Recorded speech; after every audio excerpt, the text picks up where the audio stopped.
Middle east మంటలు మండుతున్నాయి. Israel నుండి గర్జించే fighter jets, Iran నుండి దూసుకువచ్చిన మిస్సైళ్ల వర్షం. చాలా కాలం తర్వాత అణుయుద్ధం భయం ప్రపంచాన్ని వణికించింది. అయితే అందరూ ఊహించని టైంలో ఓ నాయకుడు రంగంలోకి దిగాడు. అతను చెప్పిన ఒక్క మాటతో 12 రోజుల రక్తపాతం ఒక్కసారిగా ఆగిపోయింది. అతనే ట్రంప్. ఇది నిజంగా శాంతేనా, లేక మరో కుట్రకు ఆరంభమా?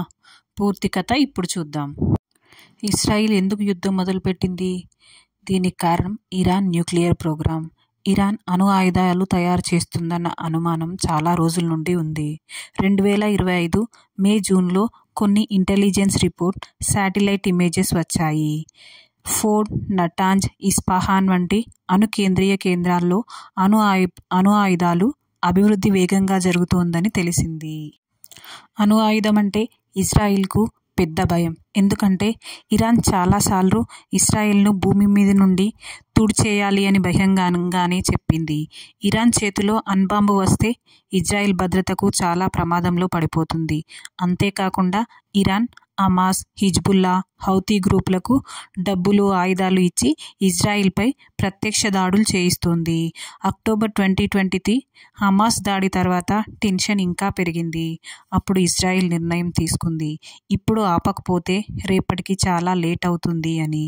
జూన్ 13, 2025న ఆపరేషన్ రైజింగ్ లయన్ ప్రారంభం చేసింది. ఇరాన్ న్యూక్లియర్ సైట్స్పై భారీ బాంబింగ్ ప్రారంభించింది. ఇరాన్ వెంటనే ప్రతీకారంగా 100కు పైగా మిసైళ్లతో, డ్రోన్స్తో ఇజ్రాయిల్పై ప్రతిదాడి చేసింది. దీంట్లో 24 మంది ఇజ్రాయిల్ పౌరులు చనిపోయారు. మిడిల్ ఈస్ట్ మంటలు మండుతున్నాయి. ఇజ్రాయిల్, ఇరాన్ మధ్య న్యూక్లియర్ భీకర యుద్ధం. మధ్యలో ప్రవేశించిన ట్రంప్, అంటే యుఎస్ఏ రంగప్రవేశం చేసింది. ట్రంప్ ఎందుకు వచ్చిండు? ఇజ్రాయిల్ అమెరికా ప్రధాన మిత్రుడు, ఇరాన్ అమెరికా ప్రధాన శత్రువు. ఇరాన్ న్యూక్లియర్ కేంద్రాలపై ఇజ్రాయిల్ దాడి మొదలుపెట్టాక అమెరికాకు భయం పడింది. ఈ యుద్ధం ఇంకా పెద్దదవుతుందేమో, మిడిల్ ఈస్ట్ మొత్తం రగిలిపోతుంది, చమురు ధరలు పెరిగిపోతాయి, అమెరికా మార్కెట్ పడిపోతుంది, సామాన్య అమెరికన్ ఓటరు మీద ప్రభావం పడుతుంది. ఇది ట్రంప్కు ఎన్నికల్లో మైనస్ అవుతుంది. అందుకే అమెరికా మిలిటరీ కూడా ఇరాన్పై కొన్ని స్ట్రాటజిక్ బాంబింగ్ మొదలుపెట్టింది. Operation midnight hammer. ట్రంప్ రాజకీయ లెక్కలు వేసుకున్నాడు. 2026 ఎన్నికలు చాలా కీలకం. ఇప్పుడు యుద్ధం ముదిరితే తన ప్రచారానికి దెబ్బ. కానీ శాంతి తెస్తే తాను పీస్ మేకర్ అనిపించుకుంటాడు. గతంలో కూడా ట్రంప్ ఇదే చేశాడు. వెంటనే ఖతార్ వంటి మధ్యవర్తులను ఒప్పించి ఇజ్రాయిల్, ఇరాన్ మధ్యవర్తిగా నిలబడి సీజ్ ఫైర్ ఒప్పందం తెచ్చాడు. ప్రపంచానికి నేనే యుద్ధాన్ని ఆపేశాను అని చెప్పేశాడు.